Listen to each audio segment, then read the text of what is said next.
போட்டு இந்த பஸ்ஸில் இப்போ எல்லா பஸ்லேயும் சிசிடிவி இருக்குது. ஓகே. தனியார் பேருந்துகளில், அரசு பேருந்துகள்லேயும் எல்லா பஸ்லேயும் வைக்கணும். அந்த பஸ்ஸில் உள்ள சிசிடிவி ஃபுட்டேஜை பார்க்குறாங்க. ஃபுட்டேஜை பார்க்கல இந்த பாரதிங்கிற பொம்பளை தான் இந்த நகையை எடுத்துகிட்டு அப்படியே அந்த பேக்கை அப்படியே ஜிப்பை மூடி வச்சுருந்துருக்காங்க. பாரதிங்கிற பொம்பளையை கைது பண்ண போனால் அவங்க திருப்பத்தூர் மாவட்டம் நரியப்பட்டு ஊராட்சி மன்ற தலைவராக இருக்காங்க. இந்த மாதிரி பஸ்ஸில் திருடுற கும்பலுக்கு பின்னாடி ஒரு கார் வந்துக்கிட்டே இருக்கும். நீங்கள் நல்லா கவனித்து பாருங்கள், எல்லா வழக்குகளையும் பின்னாடி ஒரு கார் வந்துக்கிட்டே இருக்கும். இவங்க எந்த இடத்துல திருடிட்டு எந்த ஸ்டாப்பிங் ஒன்றும் கீழே இறங்கிடுவாங்க. இறங்கி அந்த காரில் ஏறி அவங்க ஜேர்னி ஆகிடுவாங்க. நீங்கள் பிடிக்கவே முடியாது. அவங்க தேர்ந்தெடுப்பாங்க. இவன் இந்த தங்கமாக இதை கவரிங்கிறது வரைக்கும் அவங்களுக்கு தெரியும். சூஸ் பண்ணி அடிக்கிறது. கைது பண்ணோன்னே இவங்க என்ன சொல்லியிருக்காங்க தெரியுமா போலீஸ்கிட்ட? உங்களுக்கு எவ்வளோ பணம் வேணால் தர விட்டுருங்க ஆள், அவங்களால கொடுக்க முடியும். ஆள் டிப்டாப்பாக இருக்காங்க. பாரதி மாரிங்கிற ஆளுங்கிறது இங்கே நம்மள்ட்ட ஒரு மைண்ட் செட் உண்டு. அழுக்கு சட்டை போட்டுருந்தா கெட்டவன், நல்ல சட்டை போட்டுருந்தா நல்லவன், டீசெண்டாக இருக்கவங்க தப்பு பண்ண மாட்டாங்க. இதெல்லாம் என்ன மித்துன்னே தெரியல எனக்கு. வெள்ளையாவில் போய் சொல்ல மாட்டான். இது என்ன கதையாக இருக்குது? மெட்ராஸ் டவுன் பஸ் நேயர்களுக்கு வணக்கம். வணக்கம் சார். வணக்கம். கோயம்பேடு கேட்டன் காவல் நிலையத்தில் வழக்கு பதிவு செய்து திருப்பத்தூர் மாவட்டம் நரியப்பட்டு ஊராட்சி மன்ற தலைவர் பாரதி ஸ்ரீ அவங்க திருட்டு வழக்கில் கைது செய்யப்பட்டிருக்காங்க. இந்த வழக்கு எப்படி பார்த்திங்கன்னா, ஆரம்பத்தில் காஞ்சிபுரத்துலேருந்து சென்னை நோக்கி ஒரு தனியார் பேருந்தில் வரலட்சுமி அப்படிங்கிறவங்க நெற்குன்றத்தை சேர்ந்தவங்க அவங்க வர்றாங்க. அந்த பஸ்ஸில் சீட்டு பிடிக்கிறதுன்னு சொல்லி பேக்கை போட்டுருந்துருக்காங்க. ஆனால் அந்த பேக்கை பத்திரமா அந்த பாரதிங்கிறவங்க எடுத்து வச்சுருந்து, இந்தாங்க உங்கள் பேக்கு பத்திரமா இருக்குது அப்படின்னா ரொம்ப சந்தேகம் வரல அவங்க பேரில். பாரதி பார்ப்பதற்கு ஒரு திருட்டு பொம்பளை மாரிலாம் தெரியாது. இவங்க அந்த பாரதி உடனே எங்கள் வீட்டுக்கார் வரேன்னு சொன்னார், வரல நான் இறங்குறேன்னு சொல்லிட்டு அந்த பஸ்லேருந்து இறங்கிடுறாங்க. கொஞ்சம் நேரத்துலேயே பேருந்து கிளம்பி வந்துடுது. கோயம்பேடு வந்து தான் பார்க்குறாங்க, இவங்க பர்ஸில் நகை இல்லை. இவங்களோட தொபடு பேங்கிள்ஸ் எல்லாம் கட்டி அதை வச்சுருந்துருக்காங்க. ஒரு 4 சவர நகை. 4 சவரன்னா இன்றைக்கி பார்த்துக்கணும், பவுன் 80,000 போயிட்டு. நகை காணோம் அப்படின்னோடனே கோயம்பேடு காவல் நிலையத்தில் போய் புகார் கொடுக்குறாங்க. அந்த புகார் சரியாக எடுத்துக்கல. நீங்கள் காஞ்சிபுரத்தில் ஆனால் ஏறினீங்க, அங்கே போய் புகார் கொடுங்கன்றாங்க. காஞ்சிபுரம் போகிறாங்க. காஞ்சிபுரத்தில் நீங்கள் கோயம்பேட்டில் போய் தானே பார்த்தீங்க, கோயம்பேட்டிலே கொடுங்கன்னு. அப்புறம் எப்படியா அவங்க ஒரு 10 நாள் அலக்கழிக்கப்பட்டு கடைசியாக கோயம்பேடு காவல் நிலையத்தில் கேட்டனில் எஃப்ஐஆர் போடுறாங்க. போட்டு இந்த பஸ்ஸில் இப்போ எல்லா பஸ்லேயும் சிசிடிவி இருக்குது. ஓகே. தனியார் பேருந்துகளில், அரசு பேருந்துகள்லேயும் எல்லா பஸ்லேயும் வைக்கணும். அந்த பஸ்ஸில் உள்ள சிசிடிவி ஃபுட்டேஜை பார்க்குறாங்க. ஃபுட்டேஜை பார்க்கல இந்த பாரதிங்கிற பொம்பளை தான் இந்த நகையை எடுத்துகிட்டு அப்படியே அந்த பேக்கை அப்படியே ஜிப்பை மூடி வச்சுருந்துருக்காங்க. வச்சோன்னே பாரதிங்கிற பொம்பளையை கைது பண்ண போனால் அவங்க திருப்பத்தூர் மாவட்டம் நரியப்பட்டு ஊராட்சி மன்ற தலைவராக இருக்காங்க. பார்த்தேங்க, ஏற்கனவே ஒரு வழக்கில் காவல்துறை வேறு ஒரு லிமிட்டில் கைது பண்ண போயிருக்காங்க. ஊரே கூடி கைது பண்ண விடாமல் விரட்டியிருக்காங்க. அந்த ஊரே அவங்க கண்ட்ரோலில் வச்சுருக்காங்க, செட்டிங் போட்டு. அதனால் போலீஸ் இந்த வாட்டி நம்ம அப்படி போய் சிக்கிக்கக்கூடாது, நம்ம கரெக்டாக அவங்க வெளியே வரக்குள்ளே கேட்ச் பண்ணணும்னு சொல்லி அவங்கள பொதுவாக பேசி அந்த ஊரை விட்டு வெளியே வர வச்சு கைது பண்ணி ரிமாண்ட் பண்ணி புழல் சிறையில் அடைச்சிட்டாங்க. இப்போ இந்த பாரதியோட ஹிஸ்ட்ரியை பாருங்கள். ஆல்ரெடி அவங்க மேலே திருப்பத்தூர், வாணியம்பாடி மற்றும் வேலூர் மாவட்டங்களில் இதே மாதிரி பஸ்ஸில் திருட்டு வழக்கு இருக்குது.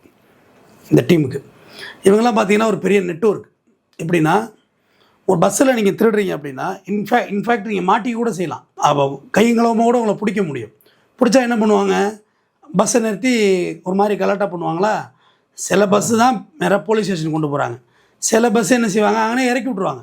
யாரை, நகையை நகை தான் அங்கனே கிடச்சிருதில்ல, ப்ராப்பர்ட்டி கிடச்சிருதில்ல, அங்கனே இறக்கி விட்ருவாங்க. ஆணாக இருந்தால் போட்டு அடின்னு அடிப்பாங்க, பெண்ணை போய் என்ன அடிக்க போகிறாங்க, இறக்கி விட்ருவாங்க. ஆனால் இந்த மாதிரி பஸ்ஸில் திருடுற கும்பலுக்கு பின்னாடி ஒரு கார் வந்துக்கிட்டே இருக்கும். நீங்கள் நல்லா கவனித்து பாருங்கள், எல்லா வழக்குகளையும் பின்னாடி ஒரு கார் வந்துக்கிட்டே இருக்கும். ஹை கிளாஸ் கார் வரும், சாதா கார் இல்லை, இனோவா மாரி கார் பின்னாடி வந்துக்கிட்டே இருக்கும். இவங்க எந்த இடத்துல திருடிட்டு எந்த ஸ்டாப்பிங் ஒன்றும் கீழே இறங்கிடுவாங்க. இறங்கி அந்த காரில் ஏறி அவங்க ஜேர்னி ஆகிடுவாங்க. நீங்கள் பிடிக்கவே முடியாது அவங்கள. ஒரு பாயிண்ட் டு பாயிண்ட் உள்ளவங்கள தான் நீங்கள் கேட்ச் பண்ண முடியும்.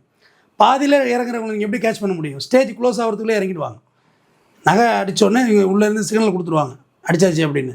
ஆக்சுவலாக அந்த கார் சிக்னல், செல்ஃபோன் யூசேஜ் இல்லாத கார். இதெல்லாம் அந்த பஸ்ஸு பின்னாடியே தான் வரும். எங்கே இறங்குறாங்களோ அங்கே அந்த கார் நிற்க சாதாரணமாக ஏறி உள்ளே வந்துடுவாங்க. பஸ்ஸில் உள்ளவங்களுக்கும் சந்தேகம் வராது, வெளியில் பார்க்குறவங்களுக்கும் சந்தேகம் வராது. இந்த சம்பவங்கள் தொடர்ச்சியாக அந்த பேருந்துகளில் திருடுறவங்கள்ட்ட பெரிய நெட்வொர்க் வச்சுருக்கு, கேங் கிட்டது இருக்கும். நீங்கள் பஞ்சத்துக்கு பிரதேசிக்கு திருட வர்றவங்க தான் ஃபஸ்ட்டு அஃபென்ஸ்லேயே மாட்டுவாங்க. ப்ரொஃபஷனலாக திருடுறாங்க பார்த்தீங்களா, அவங்கள பிடிக்கவே முடியாது. பேருந்தில் எல்லோரும் பிட் பாக்கெட் அடிக்க முடியாது. நீ பிட் பாக்கெட்டே இல்லை, ஏன்னா பர்ஸில் யாருமே பணம் வச்சில்ல. என் ஏடிஎம் கார்டையும் இந்த கார்டையும் எடுத்துகிட்டு போய் என்ன பண்ண போகிறீங்க? ஒன்றும் பண்ண போகிறதில்ல. அதுமாதிரி பேருந்து பயணிகளுக்கு நான் என்ன சொல்கிறேன், வரலட்சுமி போன்றவர்களுக்கு நீங்கள் நகைங்கிறது கழுத்தில் காதில் இருக்கிறது தான் சேஃப். இல்லைனா அந்த ஜொல்லை எடுத்துகிட்டு வெளில போகாதீங்க, கவரிங்க போட்டு போங்க, என்ன கெட்டு போச்சு. அதுக்காண்டி வீட்லேயும் வச்சுட்டு போகாதீங்க, வீட்டோட திருடி போயிடுவாங்க. அதுக்கு தனி கும்பல் இருக்காங்க. எப்படி அதுக்கு ஒரு இது என்ன பிரமாதம், அது ஒரு ஸ்பெஷல் ஐட்டம் இருக்குது. வீட்டை உடைக்கிறது, பீரோ உடைக்கிறதுக்கு. நகை உங்கள்கிட்ட இருக்குது அப்படின்னா அதை பத்திரமா வச்சுக்கோங்க, பாதுகாப்பாக இருக்கணும். யார்கிட்டையும் நகையை கொடுத்து பாதுகாப்பெல்லாம் வைக்க முடியாது. இன்றைக்கி பஸ்ஸில் நகையை கட்டி போட்டு தூக்கி பேக்கை போட்டால் அது எங்கே போய் சொல்கிறது? இந்த போலீஸ் நல்லா கேஸே எடுத்துருக்க மாட்டாங்க, மிரட்டி தான் அடிச்சிருப்பாங்க. ஏன்னா இது என்னத்தை போய் பிடிக்கிறது அப்படின்னு. ஆனால் பரவாயில்ல, கேட்டேன் காவல் நிலையத்துக்கு நம்ம நன்றி சொல்கிறோம், கேட்ச் பண்ணிட்டாங்களே எப்படியோ போட்டு. பொதுவாக இந்த மாதிரி பீப்புள்ஸ் பார்த்திங்கன்னா பொது இடத்துக்கு வர மாட்டாங்க. இந்த நகை பஸ்ஸில் அடிக்கிறவங்க இவங்கெல்லாம் பொது இடம் இருக்குன்னா, பொது இடம்னா ஒரு பஸ் ஸ்டாண்டு இந்த மாதிரி கார்னருக்குலாம் வர மாட்டாங்க. இவங்க பாயிண்ட் பஸ்ஸில் ஏறுறது, பஸ்ஸில் ஏறக்குள்ளே டிசைட் பண்ணிடுவாங்க. பஸ் ஸ்டாண்டுக்குள்ளேயே யாரை கார்னர் பண்ணுமோ அவங்க பண்ணிடுவாங்க. பண்ணிட்டு தான் அந்த பஸ்ஸில் அவங்க மூவே பண்ணுவாங்க. மோஸ்ட் ஆஃப் ஆல் இவங்க குறி வைக்கிறது எல்லாம் பார்த்திங்கன்னா தனியார் பேருந்துகளை பெரும்பாலும் குறி வைப்பாங்க. ஏன்னா நம்ம தான் அரசு பேருந்தில் ஏற மாட்டோமே, நம்ம தான் செல்வ சீமாட்டிகளாச்சே. தனியார் பேருந்துகளை குறி வைப்பாங்க. தனியார் பேருந்து டவுன் பஸ்ஸுன்னு சொல்லுவாங்க. காஞ்சிபுரத்தில் அது பழைய பர்மிட் உள்ள பஸ்ஸுகள் தான் கோயம்பேட்டுக்கு. கோயம்பேடு ஸ்ரீபெரும்புதூருக்கெல்லாம் பழைய பர்மிட் உள்ள பஸ்ஸு தான், புதுசாக எதுவும் பர்மிட்டே கிடையாது. அந்த பஸ்ஸுகளை அவங்க குறி வைப்பாங்க. இவங்க இந்த பகுதியிலாம் கொள்ளையடிப்பாங்கன்னா கிடையாது. எந்த ஒரு இப்போ ஓசூர் போனாலும் அங்கே ஒரு 5 சவரம் 10 சவரம் அவங்களால எடுக்க முடியும். திருநெல்வேலி போனாலும் அவங்க 10 சவரம் எடுக்க முடியும் அவங்களால. இவங்க அழகாக அதுக்கான பர்சனை தேர்ந்தெடுப்பாங்க. இவன் இந்த தங்கமாக இது கவரிங்காங்கிறது வரைக்கும் அவங்களுக்கு தெரியும், சூஸ் பண்ணி அடிக்கிறது. அதை மாதிரி பின்னாடி கார் வர்றது, ஒரு திருட்டு சம்பவத்துக்கு இப்போ 4 பவுன் பின்னாடி ஒரு கார் வர்றதுல என்ன ஆகிட போகுது சொல்லுங்கள்? 4 பவுன்லேயே ஒரு கார் வாங்கிடலாம் நீங்கள். ஆனால் எதிர்பார்க்கவே முடியாது அவங்கள. மற்றபடி அவங்களோட ப்ரொஃபைல் என்ன, ஒரு ஒரு ஊராட்சி மன்ற தலைவர். அப்போ என்ன செய்கிறது, இந்த காசை பூரா அந்த மக்களுக்கு செலவழித்து வச்சுருக்கிறது, கொடுத்து பணத்தை கொடுத்து கைது பண்ணோன்னே இவங்க என்ன சொல்லியிருக்காங்க தெரியுமா போலீஸ்கிட்ட? உங்களுக்கு எவ்வளோ பணம் வேணால் தர விட்டுருங்க ஆளுன்னு. அவங்களால கொடுக்க முடியும். அவங்கள்ட்டெல்லாம் பார்த்தீங்கன்னா ஒரு 500 பவுன் கூட நகை இருக்கும். அதுட்டு பணத்தை கொடுத்து சமாளிச்சிடலான்னு. மேட்ரு வந்து பஸ்ட் ஆகிடுச்சு, வெடிச்சிருச்சு. அதுட்டு அவங்களால ஆஃப் பண்ண முடியலை. ஒரு கையை ஒரு லெவல் வரையும் தான் நீங்கள் போலீஸ் எல்லாம் சரி கட்ட முடியும்.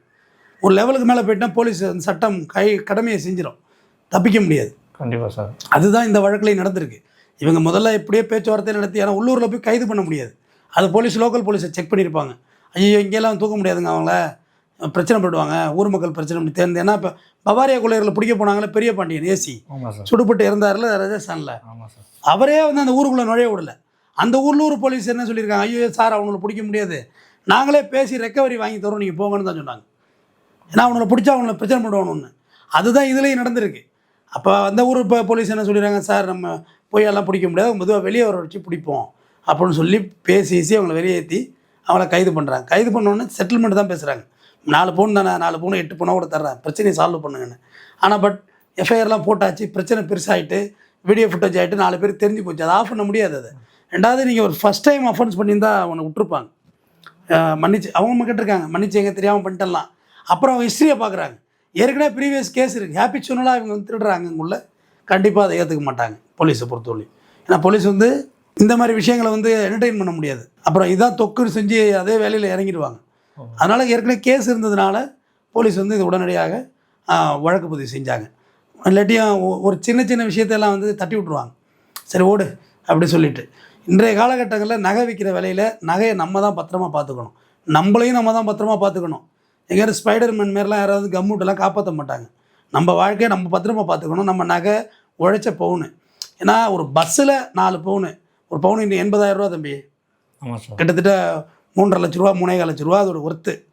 யாராலையும் தாங்க முடியாது. இந்த வரலட்சுமியெல்லாம் ஒரு மிடில் கிளாஸ் ஃபேமிலி, பஸ்ஸில் வர்றவங்க தானே. அது எவ்வளோ கொடுமையாக இருந்திருக்கும் அவங்களுக்கு, திருட்டு பொருள். அதனால் நீங்கள் வரலட்சுமி போன்றவர்கள் நிறைய பேர் இந்த வயசான பாட்டிக்கிட்ட போயிட்டு உங்கள் நகையெல்லாம் கட்டி கொடுங்க, நாங்கள் போலீஸ் வந்துருக்கோம் பத்திரமா பார்த்துக்கிறோம், அப்படிலாம் எவனும் பார்த்துக்க மாட்டான். அதுமாதிரி போலீஸ் கேட்கவும் மாட்டாங்க. நீங்கள் யாரையும் நம்பாதீங்க. செயின்லாம் போட்டிங்கன்னா கவரிங் போட்டுங்க, இல்லை சாதாரண மஞ்சள் கயிறே போதுமானதுங்கிறது என்னோட கருத்து. இன்னும் நகை போட்டிருந்தா தான் மதிக்க போகிறாங்களா என்ன? நகை போட்டோம்னா அதை ஃபுல் செக்யூராக நம்ம இருக்கணும், பாதுகாப்பாக இருக்கணும். ரோட்டில் போய் பேன்னு தூங்குறது, பஸ்ஸில் பேன்னு தூங்குறதெல்லாம் முடிஞ்சாலும் முடியாது, வேலைக்கே ஆகாது. ஏன்னா முதல்ல நான் ஒரு திருடு கொடுத்தேன், 6600 ஒரு ஃபோனு, நோக்கியாவில் இவ்வளோ பெருசு இருக்கும். அதான் கேமரான்னு வந்து ஜாய்ஸ்டிக்கெல்லாம் வச்சு அன்றைக்கி 6500 ரூபாய்க்கு நான் வாங்கியிருந்தேன். மேப்பாயிட்ட வச்சு தூங்கினா திருச்சி பஸ் ஸ்டாண்டில் தூக்கிட்டு போயிட்டாங்க. தூங்கிட்டேன் பஸ்ஸில், காலேஜ் போக்குள்ள பேன்னு தூக்கிட்டு யாரும் எடுத்துட்டாங்க. அந்த ஒரு 10 நிமிஷம் அந்த ஃபோனை காணுங்க உள்ள நான் என்னோட உணர்வுகள் இருந்துச்சு, அது ரொம்ப பயங்கரமாக இருந்துச்சு. அதேமாதிரி தான் நகையும் காணாமல் போயிட்டுனா ரொம்ப பெரிய வருத்தம், குடும்பத்தில் சண்டை வந்துடும். அதனால் நகையை பத்திரமா வச்சுக்கணும். ஆள் டிப்டாப்பாக இருக்காங்க, பாரதி மேரிங்கிற ஆளுங்கிறதுட்டு இங்கே நம்மள்ட்ட ஒரு மைண்ட் செட்டு உண்டு. அழுக்கு சட்டை போட்டிருந்தா கெட்டவன், நல்ல சட்டை போட்டிருந்தா நல்லவன், டீசெண்டாக இருக்கவங்க தப்பு பண்ண மாட்டாங்க. இதெல்லாம் என்ன மித்துன்னே தெரியல எனக்கு. வெள்ளையாவில் போய் சொல்லலாம். வெள்ளையாவில் போய் சொல்ல மாட்டான். இது என்ன கதையாக இருக்குது? அதெல்லாம் அஃபென்ஸ் பண்ணுறவங்க பயங்கர டிப்டாப்பாக எல்லாம் ஹைடெக் இங்கிலீஷ் பேசுகிறவங்களாம் தெரிஞ்சவங்களாம் இருக்கிறான். கிளைண்ட்டு 4 மொழி 5 மொழிலாம் பேசுவான். அந்த மாதிரிலாம் ஆளுகள் நான் பார்த்துருக்கேன். டிடிஆர் போலி டிடிஆர்லாம் நான் பார்த்துருக்கேன். அவனால் பல மொழி பேசுகிறான். நமக்கே கேர் ஆகிடும், என்ன இவ்வளோ மொழி தெரியுது இவனுக்குன்னு. அதனால் நம்ம ஜாக்கிரதையாக ரயிலில் போக்குள்ள நகைகளை தவிருங்க, பஸ்ஸில் போக்குள்ள நகைகளை தவிருங்க. நீ பஸ் ஓரத்தில் உட்காந்து கீழே இருந்து பட்டுன்னு அறுத்துட்டா என்ன செய்வீங்க? செயினை சரி நகையோட போச்சு, கழுத்து மாட்டிக்கிச்சுன்னா உயிருக்கு ஆபத்தாயிடும். நகையாக இருக்கிறோம்னு சொல்லி தர ரோட்டில் போட்டு இழுக்கிற காணொலிகள் நம்ம பார்த்துருக்கோம். அதனால் நம்ம முடிஞ்சளவு நம்ம தானே பாதுகாப்பாக இருக்கணும். அப்புறம் போலீஸுக்கு வழக்கு எடுக்கலை, அது எடுக்கலை, எடுப்பாங்க. ஆனால் நமக்கு லாஸ் ஆனது தான். கோயம்பேடு போலீஸார் பார்த்தீங்கன்னா அங்கே உள்ள போலீஸாரோட ஹெல்ப் நாடி ஒரு வழியாக அந்த வழக்கை முடித்தாங்க. ஆனால் இதே இந்த வழக்கு அந்த சிசிடிவி அந்த பஸ்ஸில் இல்லைன்னா கண்டிப்பாக அந்த வழக்கு பிடிக்க முடிஞ்சிருக்குமானா முடியாது. அப்போ எவ்வளோ பெரிய லாஸ் அது? வழக்கு பிடிக்கணும்ல. அப்போ பஸ்ஸில் சிசிடிவி எவ்வளோ முக்கியம்? ஒன்று ஒன்றா பிரித்து சொல்கிறேன். நகையை பத்திரமா வைங்க. பக்கத்தில் இருக்கவங்க டிப்டாப்பாக இருக்காங்கன்னு சொல்லி அவங்கள்ட்ட லூஸராக பழகிறாதீங்க. சிசிடிவி ரொம்ப இம்பார்ட்டன்ட். எல்லா பஸ்லேயும் வைங்க. இந்த இருக்கு பாருங்கள், இது எவ்வளோங்க விலை வந்துட போகுது? இது சிசிடிவி 90 டிகிரி ரொட்டேட் ஆகும். இந்த ஹெட்டு வீட்டில் உட்காந்து செல்ஃபோன்லேயே ரொட்டேட் பண்ணலாம். இதே சிசிடிவி பார்த்தீங்கன்னா இது சி டைப்பு கேபிள் தான். சி டைப்பு இந்த பாருங்கள், சி டைப்பு சார்ஜர் கேபிள் தான். சாதாரண பஸ்ஸில் வாங்கி ஒரு டேஷ்போர்டில் வாங்கி என்ன கெட்டு போச்சு? இப்போ இதுக்கு தேவை ஒய்ஃபை வேணும். உங்கள் செல்ஃபோனில் உள்ள ஒய்ஃபை போதும். பஸ்லேயே ஒய்ஃபை போட்டிருக்காங்களே இப்போல்லாம். உங்கள் செல்ஃபோனில் உள்ள ஒய்ஃபையே போதுமானது. இந்த மாதிரி சின்ன விஷயம் தானே. இதை வாங்கி வச்சுக்கிறதுல என்ன ஆகிட போகுது சொல்லுங்கள்? சாதாரண விஷயம். 1500 ரூபா அவ்வளோதான் அதோட விலை. வீட்டில் உட்காந்து செல்ஃபோனில் பார்த்துக்கலாம். பஸ்ஸில் வாங்கி வைங்க. டிரைவர் கண்டக்டர் சொல்கிறேன். இப்போ ரோடு விஷனுக்கு இதை வச்சுக்கலாம். ஆக்சிடென்ட் ஆன பிறகு நீ தப்பு செஞ்சா நான் தப்பு செஞ்சேன்னு பஞ்சாயத்து பேசுகிறாங்கல்ல. சிசிடிவி ஃபுட்டேஜை பார்த்துருவோம். கொஞ்சம் வெயிட் பண்ணு ராஜா. இதில் மெமரி கார்டு இருக்குது. இதில் கார்டு போட்டுக்கலாம். ஹெட்டுக்கு முன்னாடி கார்டு இருக்குது. கார்டு போட்டுட்டு நம்ம சிப் எடுத்து செல்லில் போட்டு கூட பார்த்துடலாம் யார் தப்பு பண்ணியிருக்காங்க. இது உங்களுக்கும் சேஃப்டி, பஸ்ஸுக்குள்ளேயும் சேஃப்டி. திருடு மற்ற பெண்கள் மீது யாரும் ஆபாசமாக கை வைக்கிறாங்கள, அதெல்லாம் பயம் வரும். செக்யூர்னஸ் 3வது கண்ணுன்னு எதுக்கு இதை சொன்னாங்க? இப்போ அதில் சிசிடிவி இல்லைனா பிடிச்சே இருக்க முடியாது.